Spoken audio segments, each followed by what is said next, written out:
Browns Hall of Fame offensive tackle Joe Thomas talking about what he has seen from Myles Garrett this year. It's ridiculous to get like 2 sacks in a game, much less 3, much less 4, much less putting them together in a couple game span. Because typically when you're having more than a couple sacks in a game, something really, really unusual has happened. It's not like you're just beating your dude like a drum, because we see Myles beat his dude like a drum every week. But when the quarterback's getting rid of the football and they're adding extra protectors because they know where the problems are, it's pretty hard to get 4 sacks no matter how great you are, even if you're Myles Garrett. But I think for him, the thing that's exciting for me to watch is just the effort that he plays with. And a lot of sacks just come where you're just playing hard, you're playing to the whistle, and the quarterback hangs onto the football. Like we saw in that one sprint right where Lamar, he sprinted right, there was nobody open, so coverage gets a lot of credit. And he thought, hey, I could just reverse field. But Myles just kept pushing, and he kept rushing, and he kept giving that effort towards the quarterback. It's where you see TJ Watt getting a lot of sacks. Of course, he beats his man a lot as well, but a lot of those sacks are just effort, just because you won't stop, And I think when you combine what Myles is physically, which is unlike any other human we've ever seen that have walked the face of the earth, part dinosaur, and you combine that with great effort, like, get out of here. I don't want to see that dude.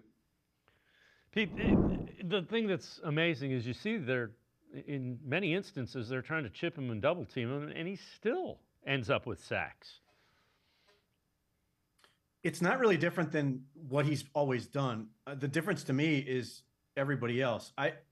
In his career, it's never his sacks, and he's got 15 so far, have never felt more like a team stat than this year, because you watch all 4 of those sacks in that game, and he's getting help from teammates.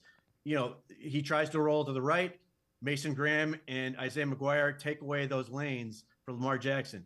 The second sack, he throws the guy out of the way with one arm, but Mike Hall is driving the center into Lamar Jackson's lap, and there's other guys there that make it so Lamar Jackson has nowhere to go.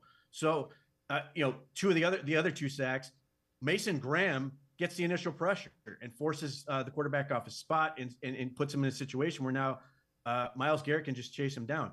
That's not to take anything away from Myles Garrett. He is phenomenal. He's one of the best to ever do it. But the investments the Browns have made on the rest of that unit are paying off handsomely. And Joe Thomas sort of hit it without really getting there, is that TJ Watt, if you're a Browns fan, there's part of you that hates TJ Watt because you sit there and you go, oh, he gets so many easy ones.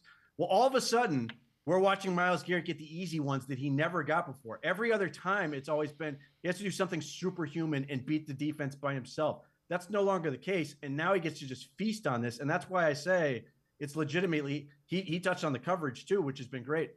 It's a team effort that's producing these sacks. He's getting all the numbers, but I think it's never felt more like the Cleveland Browns defense is causing this as opposed to just Myles Garrett is that good.